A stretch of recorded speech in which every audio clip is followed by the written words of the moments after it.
출애굽기 6장 14절부터 30절 말씀 마음을 집중하시고 한 목소리로 읽어보십니다. 그들의 조상을 따라 집의 어른은 이러하니라. 이스라엘의 장자 르우벤의 아들은 하녹과 발루와 헤스론과 갈미니 이들은 르우벤의 족장이요, 시몬의 아들들은 여무엘과 야민과 오핫과 야긴과 소할과 가나안 여인의 아들 사울이니 이들은 시므온의 가족이요, 레위의 아들들의 이름은 그들의 족보대로 이러하니 게르손과 고핫과 무라리요, 레위의 나이는 137세였으며 게르손의 아들들은 그들의 가족대로 림나와 시므이요, 고핫의 아들들은 아므람과 이스알과 헤브론과 우시엘이요, 고핫의 나이는 133세였으며 무라리의 아들들은 마훌리와 무시니 이들은 그들의 족보대로 레위의 족장이요, 아므람은 그들의 아버지의 누이 요게베스를 아내로 맞이하였고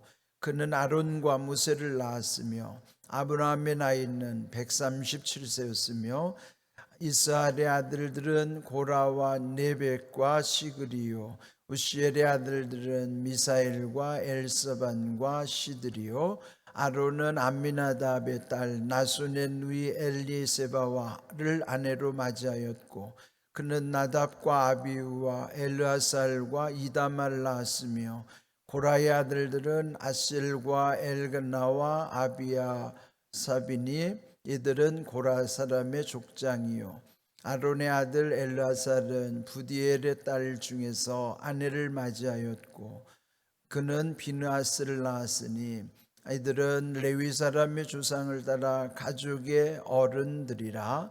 이스라엘 자손을 그들의 군대대로 애굽 땅에서 인도하라 하신 여호와의 명령을 받은 자는 이 아론과 모세요, 애굽 왕 바로에게 이스라엘 자손을 애굽에서 내보내라 말한 사람도 이 모세와 아론이었더라. 여호와께서 애굽 땅에서 모세에게 말씀하시던 날에 여호와께서 모세에게 말씀하여 이르시되 나는 여호와라. 내가 네게 이르는 말을 너는 애굽 왕 바로에게 다 말하라. 모세가 여호와 앞에서 아뢰되 나는 입이 둔한 자이오니 바로가 어찌 나의 말을 들으리까. 아멘. 수고하셨습니다. 성경 속에 보면 오늘 같이 이런 족보에 관한 부분들이 여러 번 나오죠. 그 대표적인 족보가 마태복음 1장 시작부터 그 아브라함의 족보로부터 해서 예수 그리스도께서 이어지는 그 계보, 그런 걸 보면 그 이름이 아주 생소한 이름들이 많아요. 그렇지만은 뭐 그 이름들을 다 알 필요는 없습니다. 그리고 성경에서 이 족보를 중히 여기는 까닭은 하나님께서 그 족보 속에 등장하는 그 흐름이 있잖아요. 뭐든지 거저 이루어지는 게 없고 하나님께서 다 섭리하신 것, 계획하신 대로 그 시작과 과정과 끝이 어떻게 이어져 가는가, 그 흐름을 우리에게 알려주시기 위함인 것입니다.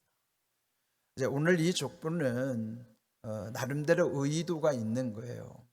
여기 이 맥락 가운데서 중요한 것은 뭐냐면 모세와 아론에 관한 거예요.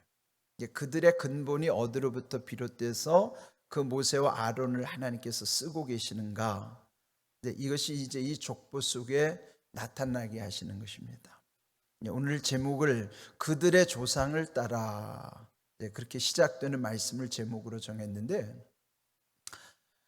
우리도 그렇잖아요. 그 이름도 알 수 없고 얼굴도 알 수 없는 우리 조상들이 그 어떻게 살아왔는지 우리는 알지 못하죠.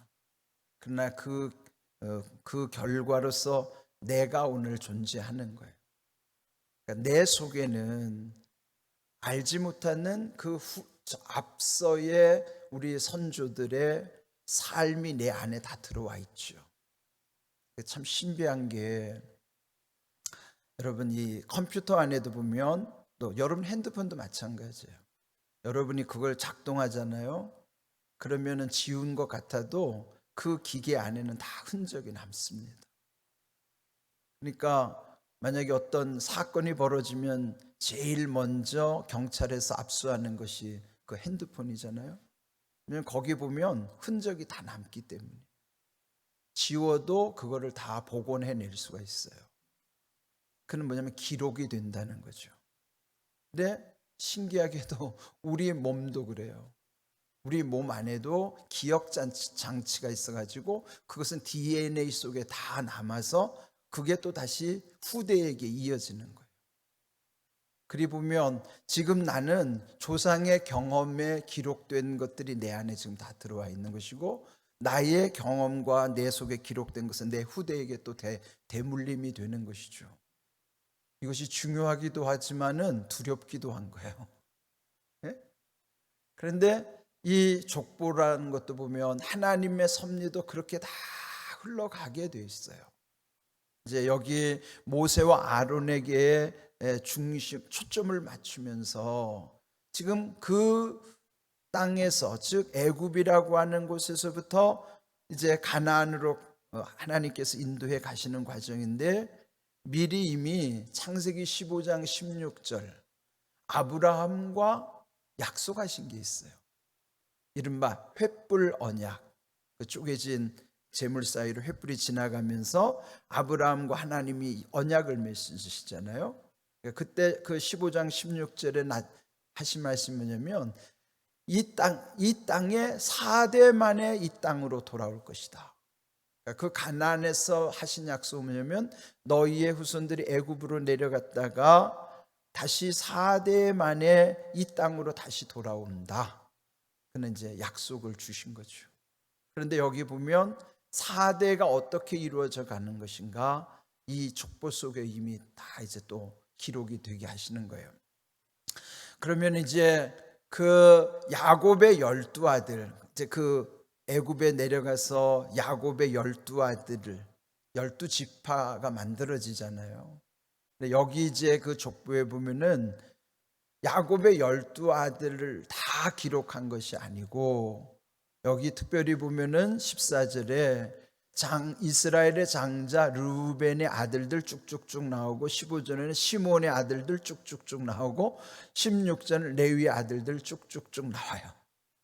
그러면 이제 여기서 중요한 게 야곱의 12지파 중에서 르우벤, 시므온, 레위 3명만 여기 나와 있어요. 12아들 중에 첫째, 둘째, 셋째, 그리고 넷째 유다 가문이 메시아 계보로 이어지는 거거든요. 근데 메시아 계보로 이어지기 전 그 네 번째 아들 유다까지 언급 안 되고 그 직전까지만 지금 여기 언급했는데, 특별히 마지 둘째는 거의 생략하고 가장 여기서 강조하는 내용은 셋째 아들 레위의 후손들을 강조하고 있는 거예요. 왜 그럴까요? 그 레위 지파가 결국은 모세와 아론과 연결되기 때문이에요. 그래서 이제 여기 이제 16절 레위의 아들들의 이름은 족보대로 이루하니, 거기 또 레위의 세 아들 나오죠. 게르손과 고핫과 무라리. 이 레위의 세 아들은 그 레위 지파에게 주신 사명, 성전 안에서 모든 직무들을 다 감당하게 되는 거예요. 근데 이 레위의 세 아들 중에서도요, 또 누구에게 초점을 맞추면 첫째 게르손, 둘째 고핫, 셋째 무라리인데 그 둘째 고핫에 초점을 맞춘 거예요. 왜요? 고핫을 통해서 모세와 아론이 이어지기 때문이에요. 그러니까 지금 여기에 이름들을 쭉 나열하지만 그 이름이 누구를 향해서 지금 흘러가는가 하면은 모세와 아론의 계보로 쭉 이어가는 거예요. 그래서 지금 레위, 그 다음에 레위의 세 아들 중에서도 둘째 고핫, 그래서 18절에 보면 고핫의 아들들도 여러 명 나오는데 아므람, 이스할, 헤브론, 우시엘 이렇게 나오는데, 그 다음에 거기에서 또 초점을 누구에게 맞춰요? 아므람에게 맞춰요. 왜요? 아므람이 곧 모세와 아론의 아버지예요, 아버지. 예? 그래서 지금 이 어디를 향하고 있느냐, 어디를 향해서 흘러가고 있느냐, 이 여기서 말씀하는 족보의 내용은 모세와 아론을 향하고 있는 것입니다. 근데 이제 특별한 것은 20절 보면 그 아론이 형이니까 여기 이제 7장 다음 장 7장 7절에 가면은 모세 나이 80에 그 형 아론의 나이는 83세라. 몇 살 차예요? 3살 차예요. 3살 차이고 그 두 아들 위에 그 이제 누이가 이제 여러분 잘 아는 그 모세를 권할 때 미리암, 그러니까 마지가 미리암이고 그 다음에 아론, 모세 이렇게 3남매로 된 것이죠. 근데 여기서 그 아므람에 대해서 설명한 내용을 보면 참 재미있어요. 20절 아므람은 그들의 아버지의 누이 요게벳을 아내로 맞았다. 아버지의 누이면은 뭐예요? 고모잖아요. 고모하고 결혼한 거예요. 고모하고 결혼한 거예요. 그러니까 지금 우리 생각대로 하면 뭐 이러냐, 집안이 콩가루 집안이냐, 그게 아니고, 이런 어떤 우리의 윤리적 사고가 굳어지기 이전에 그것도 옛날에 그 나름대로의 그 시대적인 상황이니까 그것을 우리가 판단할 일은 아니에요. 다만 여기서는 그 아므람은 그 고모와 결혼해서 그 고모 이름이 누구면 요게벳, 20절에 보면 요게벳. 그래서 그 아므람과 요게벳 사이에 이 3남매가 태어나는, 미리암과 아론과 모세가 태어나게 되는 것이죠. 이 요게벳은요, 히브리서 11장에도 보면 아주 그의 행적을 또 기록하고 있지만, 특별히 여러분 성경에 보면 여인들의 이름이 그렇게 많이 나오는 건 아닌데 그래도 아주 활약을 한 인물들, 또 아주 중요한 인물들, 또 그렇지 못한 인물들도 있지만, 근데 이제 성경에 보면은 3대 현명한 어머니의 이름이 이제 이름을 들자면 예수님의 어머니 마리아, 그 다음에 사무엘의 어머니 한나, 그리고 여기 모세의 어머니 요게벳, 이 세 여인을 일컬어서 3대 현모, 현명한 어머니, 이제 그렇게 일컫기도 해요. 근데 이 요게벳 사이에서 이 아론과 모세가 태어나게 되는 것이죠. 자, 그렇다면 이제 한번 보세요. 그 야곱의 12아들 중에서 레위, 그 다음에 레위의 아들 중에 고핫, 그리고 그 아들 중에 아므람, 그리고 그 아들 중에 아론과 모세에 이르러서 출애굽을 하게 되는 거예요. 몇 대에 이르는 거예요? 4대. 그렇죠? 4대 만에 이제 돌아오는 거예요. 이렇게. 그래서 창세기 15장 16절 하나님께서 아브라함과 약속하신 대로 4대를 지난 후에 다시 이 땅으로 돌아오게 될 것이라고 하는 약속을 이루시는 거예요. 이 족보 안에서 풀렸죠? 레위와 고핫, 아므람, 모세와 아론, 그 4대 만에 다시 이제 이 가나안으로 돌아오게 하시는 하나님의 섭리가 이 속에 있다 하는 것입니다.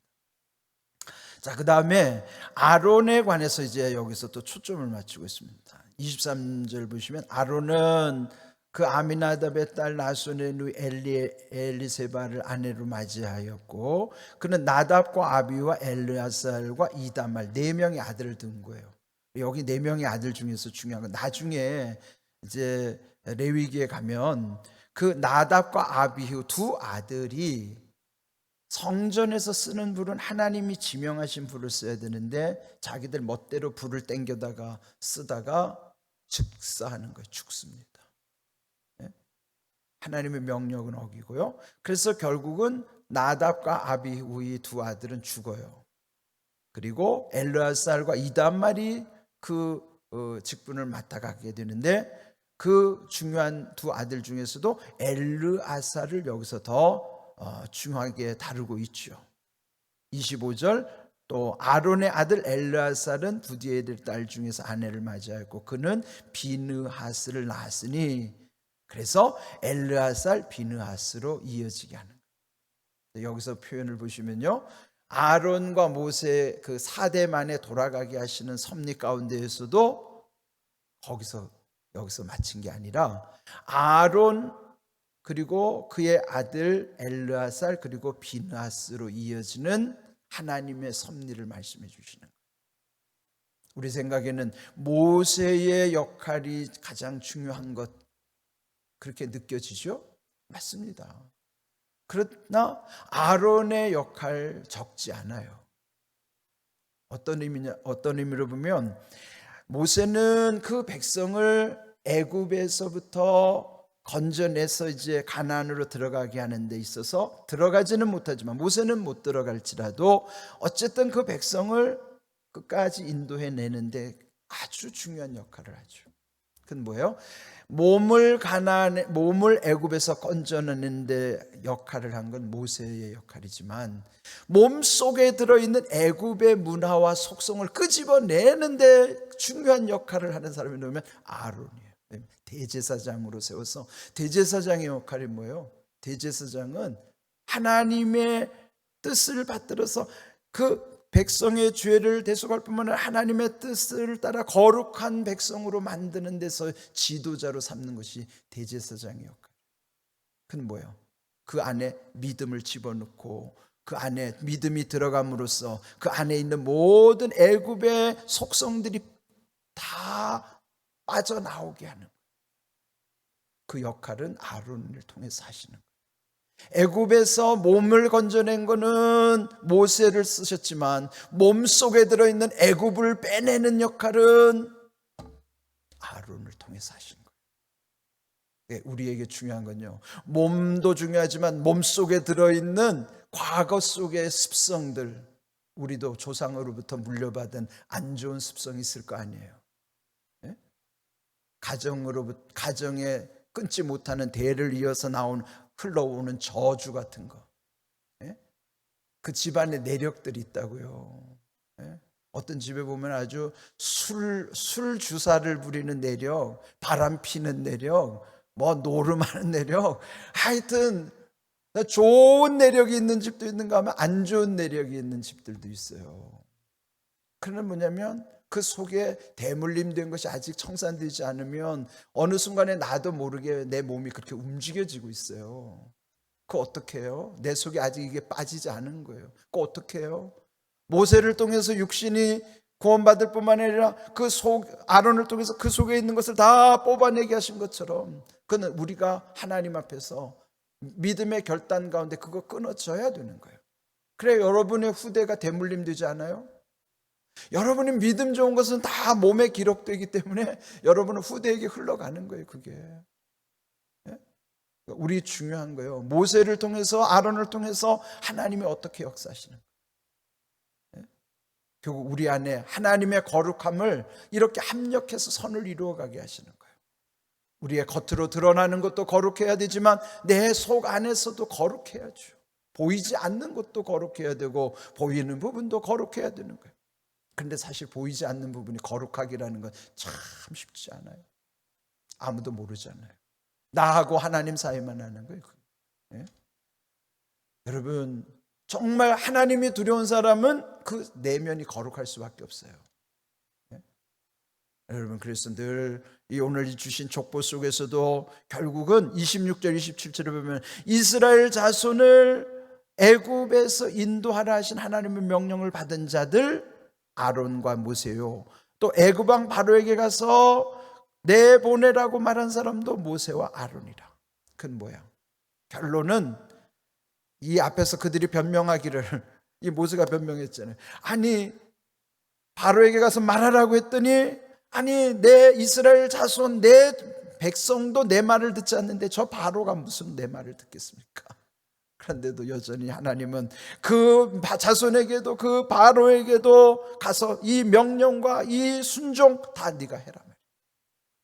그 모든 것이 이 족보 속에서 어떻게 이어져서 연결되게 하시는가를 말씀해 주시는 거예요. 오늘 족보를요, 이름에다가 뭐 불필요한 이름 그거 외우려고 하지 말고 어떻게 하나님이 이들 속에 역사하셨는가. 결론 29절 나는 여호와라. 이게 중요한 거예요. 하나님이 여호와이심을 결론적으로 말씀해 주시는 거예요. 우리 삶 속에서도 늘 잊지 말아야 될 것, 하나님이 여호와이시라는 사실.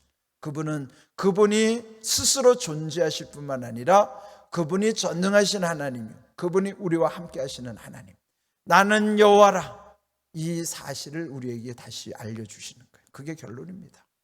오늘도 귀한 은혜 가운데 이 족보 속에, 그러나 우리의 믿음의 계보 속에, 우리도 지금 신앙의 족보 속에 다 하나님은 기록하시고 있어요.